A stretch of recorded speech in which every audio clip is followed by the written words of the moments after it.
네, 오늘 우리가 함께 말씀을 읽은 우리 성도님들께서 창세기에서 가장 중요한 인물이 누구라고 생각하십니까?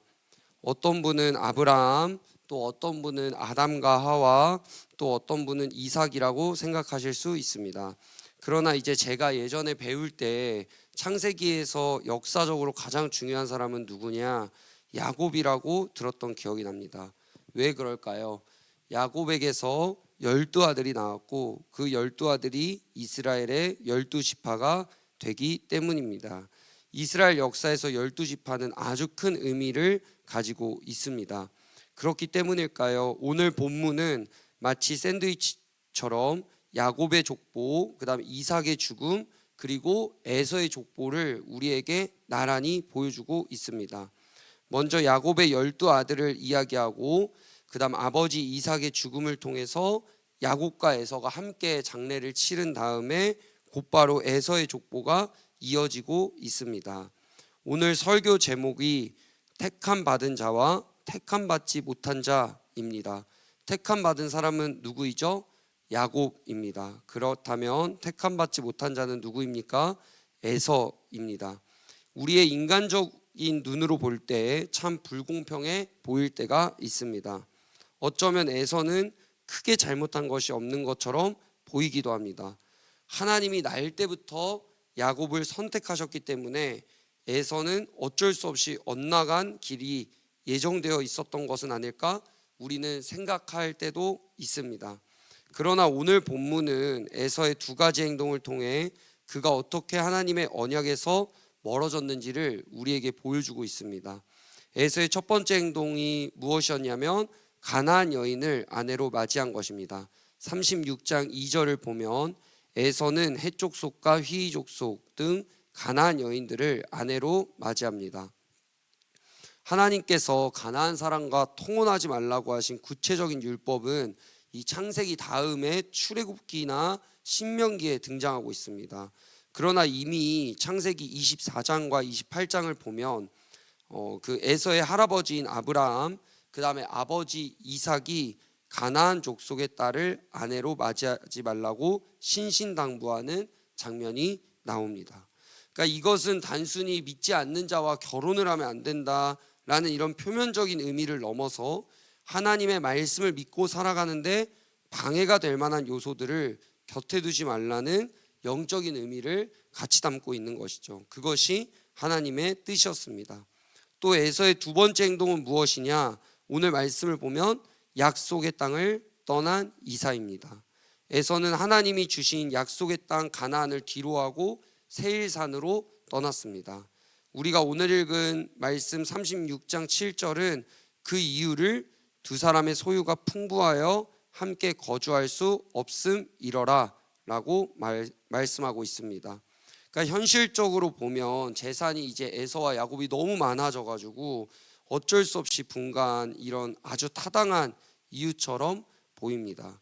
그러나 많은 성경학자들은 이 장면을 두고 에서가 하나님의 약속이 깃든 가나안 땅을 크게 중요하게 생각하지 않았기 때문에 쉽게 떠난 것이라고 말하기도 합니다. 그러니까 스스로 언약의 땅을 떠나는 선택을 하게 된 것이죠. 그러니까 오늘 우리가 이 말씀을 보면 참 아이러니한 상황들이 있습니다. 야곱은 이스라엘이 되었지만 에서는 에돔이 됩니다. 야곱과 그의 자녀들은 이방 땅인 밧단 아람에서 태어나고 오랜 기간 거기 살았음에도 불구하고 결국 하나님의 약속의 땅 가나안으로 돌아오는데, 반면 가나안 땅에서 태어나고 자란 에서와 그의 자녀들은 오히려 그 약속의 땅을 등지고 나가게 되는 것이죠. 물론 에서도 여전히 이삭의 아들이었습니다. 하나님이 에서에게 주신 복의 약속도 지키셨죠. 에서도 번성했고 에돔 또한 강대한 나라가 되었습니다. 그래서 야곱이 이제 부유해져서 다시 고향으로 돌아올 때에도 에서의 군사력을 두려워했을 만큼 그들은 강성했습니다. 그러나 하나님의 구원 역사의 중심과 뜻이 야곱에게 있었습니다. 이 오늘 말씀을 묵상하면서 저는 몇 가지를 생각하게 되었습니다. 때로는 우리도 스스로 생각하기에 나는 하나님의 놀라운 섭리나 일하심의 중심에 있지 않는 것 같다고 느낄 때가 있습니다. 왜 에서는 안 되고 야곱은 되는 것인지, 왜 다른 나라가 아니고 이스라엘을 하나님께서 택하신 건지, 왜 욥은 그토록 고난을 받아야 했는지 우리는 하나님의 그 무궁무진한 뜻을 다 알 길이 없습니다. 하지만 내가 그 중심이 아니라고 느껴진다고 해서 그것이 곧장 하나님과 반대되는 길, 나쁜 길로 가야 한다는 의미는 아니라는 것이죠. 성경에 보면 다윗과 요나단이 나옵니다. 요나단은 어떤 사람이죠?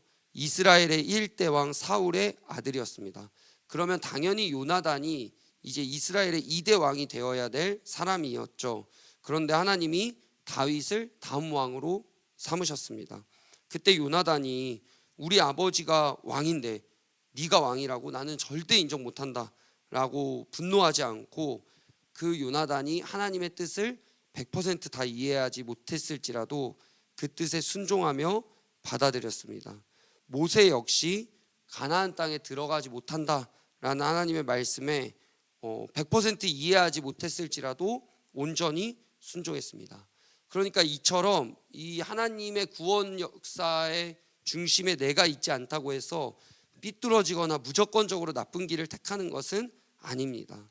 그러니까 하나님이 야곱을 선택하셨다고 해서 에서가 마치 자동적으로 나쁜 사람이 되도록 이렇게 프로그래밍이 된 것이 아니라는 거죠. 에서는 스스로 선택했고 스스로 언약의 자리를 가볍게 여겨 저버린 것들이 있었다라는 것입니다. 그래서 우리가 이 시대를 살아가면서 하나님께서 어떤 유명한 목사님들이나 대단한 이 크리스천들만 크게 쓰시는 것 같고 나는 그저 평범한 한 명의 성도일 뿐이야 라고 생각하면서 우리 신앙에 안일해진 마음이 조금이라도 있다면 우리가 오늘 말씀을 다시 한번 묵상하면서 우리의 이 영적인 운동화의 끈을 다시 단단히 묶으시기를 바랍니다. 설령 내가 내 삶의 무대에서 스포트라이트를 받는 주인공이 아닐지라도 이 선하신 하나님을 신뢰하면서 내게 주어진 오늘의 환경 속에서 최선을 다해 그분을 높이고 예배하는 삶을 살아가시기를 축복합니다. 그러기 위해서는 오늘 우리가 에서가 범했던 영적인 실수를 반복하지 않아야 됩니다. 하나님의 말씀과 약속을 내 삶에 이루어가는데 방해되는 것들이 있다면 치워내야 합니다. 이 부분에 있어서는 우리가 타협해서는 안 되겠죠. 우리가 스스로 얼마나 많은 이유와 핑계들을 찾게 됩니까? 그러니까 에서의 입장에서 보면 너무나 이제 야곱과의 재물과 이 동물들이 많아졌기 때문에 이 땅을 떠날 수밖에 없다라고 이유와 핑계를 댈 수 있습니다. 그러니까 아브라함의 조카 롯도 같은 상황이었죠. 하나님, 지금 제 상황이 너무 힘들잖아요. 지금 제 마음이 이렇습니다. 제가 원래 이런 성향의 사람이잖아요. 우리가 수많은 핑계를 대고 싶지만 영적인 삶에서는 이런 인간적인 이유들이 온전한 변명이 될 수 없다라는 것이죠. 그러니까 하나님 앞에서는 그 많은 이유와 많은 변명들이 하나님 앞에서는 온전한 이유가 될 수는 없다라는 것입니다.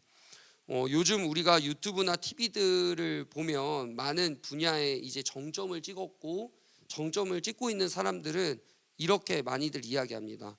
어느 상황에나 핑계나 이유를 대기 시작하면 어떤 상황에도 핑계와 이유를 댈 건 너무나 많다라는 거죠.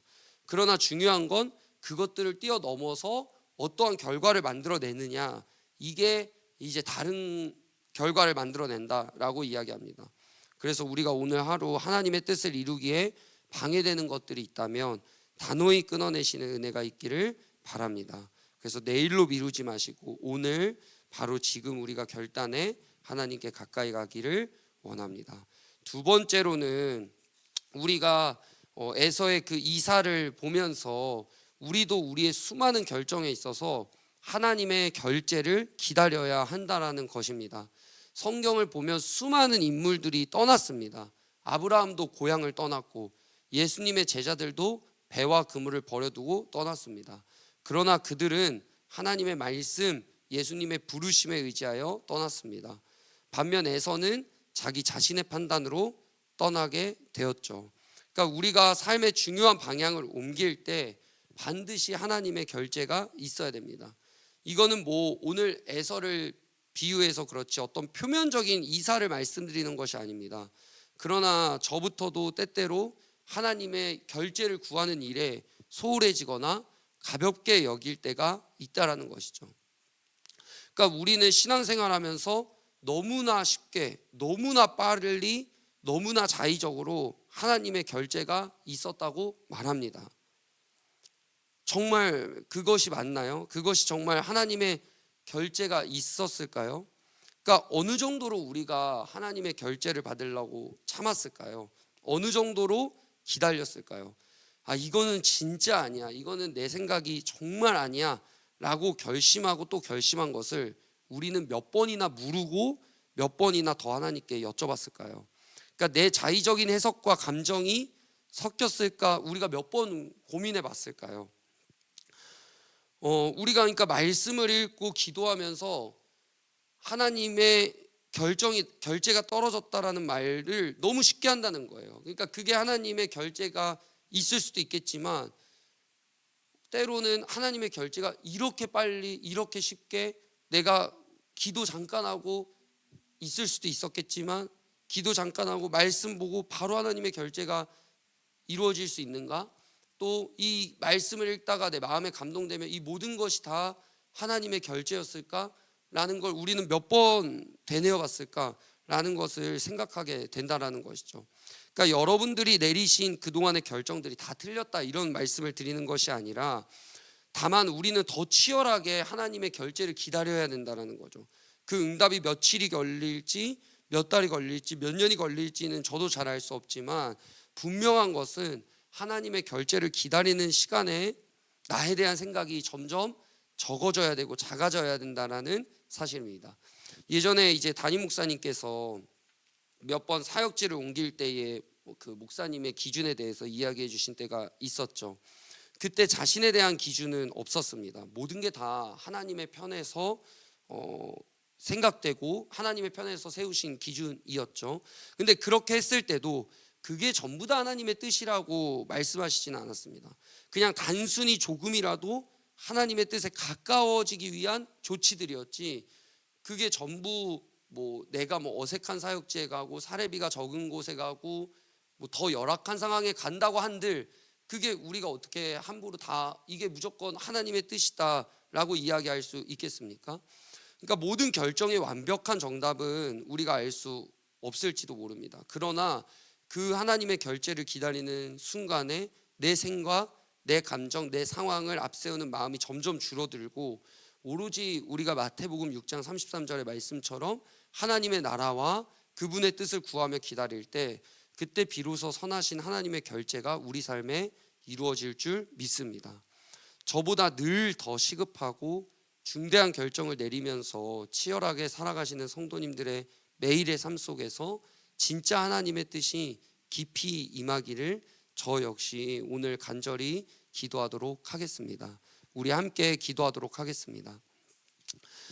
살아계신 하나님, 우리가 또 이 야곱의 삶과 야곱의 가정, 또 에서의 삶과 에서의 가정, 또 이삭의 죽음을 보면서 많은 것들을 생각하게 됩니다. 오늘 우리가 하루를 살아갈 때 우리의 삶 가운데서 최선을 다해 하나님을 높이고 하나님을 예배하는 삶을 살아갈 수 있도록 도와여 주시고 또 우리가 나누었던 것처럼 에서가 그 하나님의 그 뜻을 이루기에 어려웠던 그 이방 사람들과 결혼했던 것들을 보면서 오늘 우리도 하나님의 방해되는 것들이 있다면 단호히 또 끊어낼 수 있도록 하여 주시고 또 에서의 이사를 보면서 또 우리가 하나님의 뜻을 끝까지 기다려 하나님의 모든 그 뜻 가운데서 우리가 온전하게 살아갈 수 있도록 인도하여 주시옵소서. 감사하며 예수님 이름으로 기도하옵나이다. 아멘.